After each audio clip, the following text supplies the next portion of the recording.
more and more customers are looking for frictionless experience. I just want to come in, shop, and move out. So personalization is going to be another area where I see AI and ML playing a key role. Lastly, for a retailer in particular, right? And I think at Tesco, I'm super proud that we're already aware about it, which is about how do we be environment conscious, which means how can you reduce your carbon footprint while delivering products to the customers. And I think I'm super proud that at Tesco, we're already thinking about it and trying to work towards, lesser carbon footprint from our side. Thanks, Balaji. Those were great insights. Over to you, Alicia. Your top 3 bets for retailers and marketplaces, and what are Falabella's bets?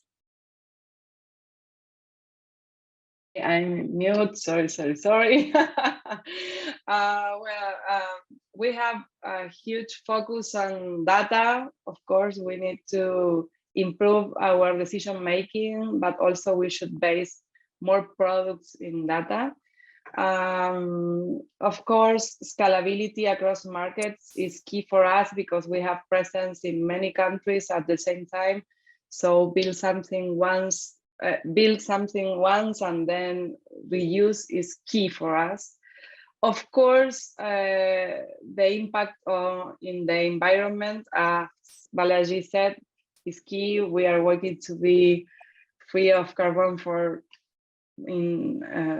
I believe 15 more years. So we are working on that. And also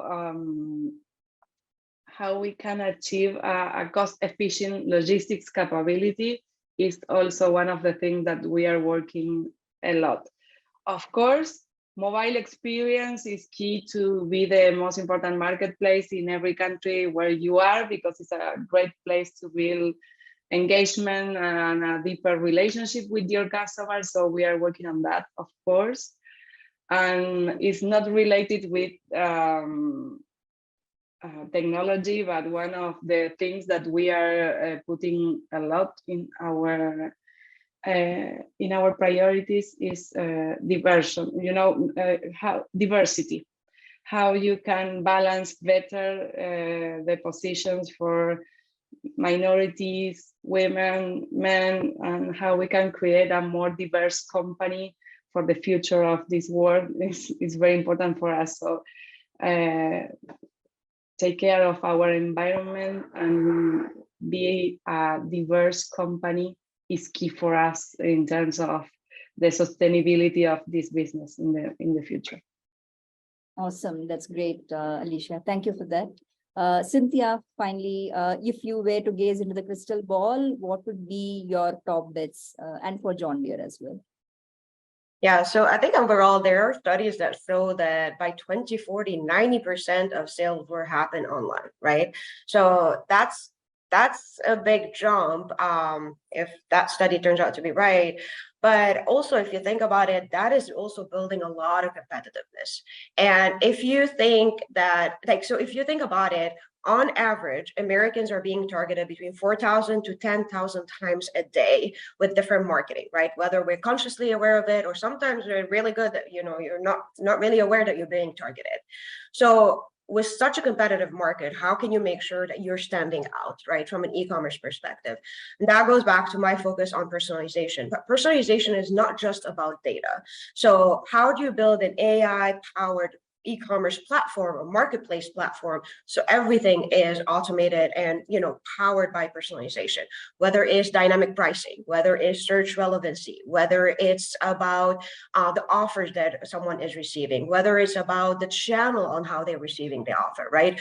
Each one of us here act very differently. I might open my email and convert through that. You might never open your email, but maybe social media is a better way to target you. So how do we understand all these nuances?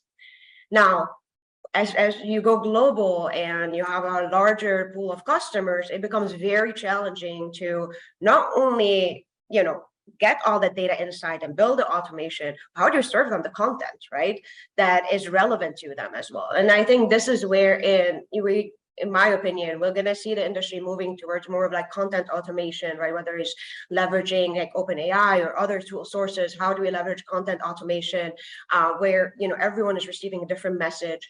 And again, it's all about like targeting the right customer at the right time with the right content. So really merging data and analytics, and particularly AI, into all the function of e-commerce, whether it's how do customers get to e-commerce, how do you get them to come to the site? So from marketing perspective, what happens on the site and the journey that you draw to them, and then after that, right? How do you enhance return, how, et cetera, et cetera. So I think that it's definitely an area that, you know, I would encourage every company to invest in and really leverage the power of AI-powered personalization.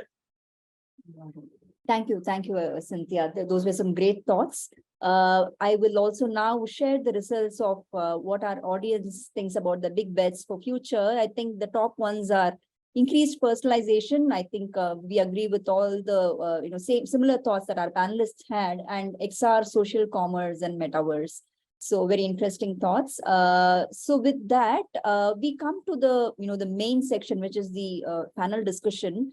We have a lot of great questions from the audience. Thank you, folks, for coming and sharing and being engaged through the entire discussion. I'm going to pose maybe just 2 or 3 questions and take those the other ones up maybe over in an async mode.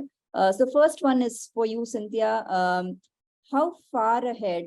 Speaking from a customer standpoint, how do you balance the value of data and AI to personalize their experience with sometimes conflicting customer desires for privacy and authentic experiences?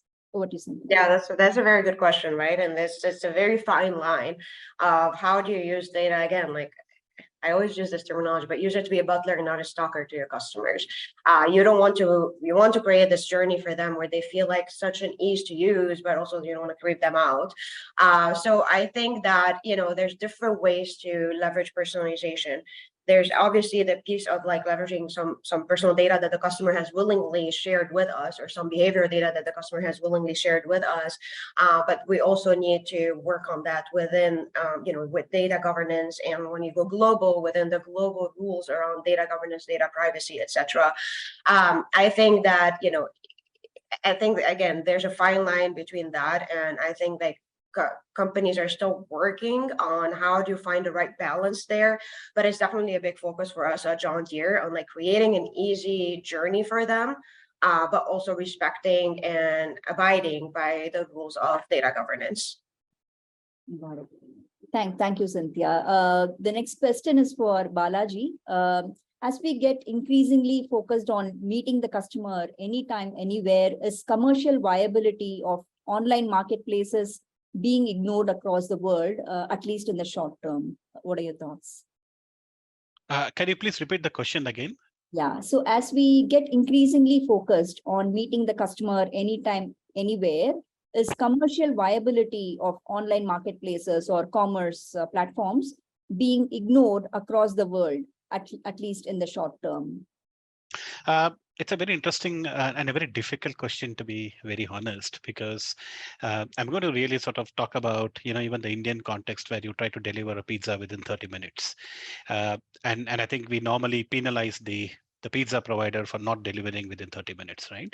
So I think it's definitely a very, very difficult proposition in the short term, because mostly the short, the immediate deliveries are normally not yet profit making. But I think the trick of the trade is to find the right balance, which is what's the optimal basket size, which will help you to bring that margin, and you can share that margin with your delivery providers. So in the short term, yes, I think I would be very candid in saying it's not the best of the propositions, but over time we have to learn that model even better, and possibly over the next few years we'll be able to overcome this battle of the viability of these propositions. Yeah. That's great. Thank you, Balaji, for the candid answer. Alicia, one for you. Considering the speed of retail, there are startups which are offering various solutions which cater to different value propositions, right? Like offering inventory management solutions, etc. So how can retail companies position themselves against these pure tech companies offering retail as a service solutions? Probably we are not against this company. I think that everyone can play in a different area, and sometimes we can complement together the value proposal.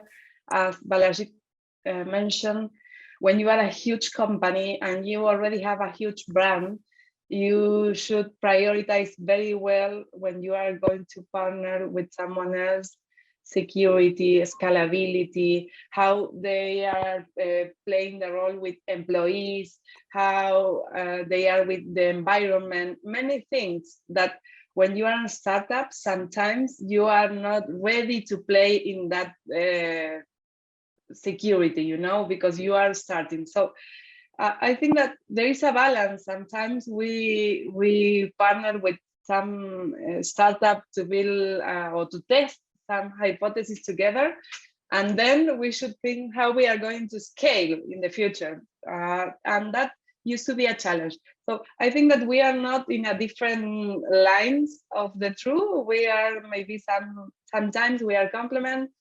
Sometimes we are going to play in a different market. Sometimes we are going to compete, but it's different when you already build it a brand for more than 100 years. You can't fail with the society and customers and everything, you know. Absolutely. Thanks for that, Alicia. So with that, we have come to the closing section of this great discussion, really thought-provoking, and we got deeper insights into how these global enterprises behave, right? And I got to learn a lot personally. Some key takeaways for me, in addition to tech improvements, holistic end-to-end experience is of paramount importance. There is a key need of providing instant gratification to digital savvy customers. And there is a balance of where you want to invest money to where you leverage business partnerships to kind of bring speed, scale, and to bring more stronger value propositions overall. You cannot define the behavior of all customers in the same way, and there is a need to build meaningful connections. Personalization came up as a strong theme underlying the entire discussion.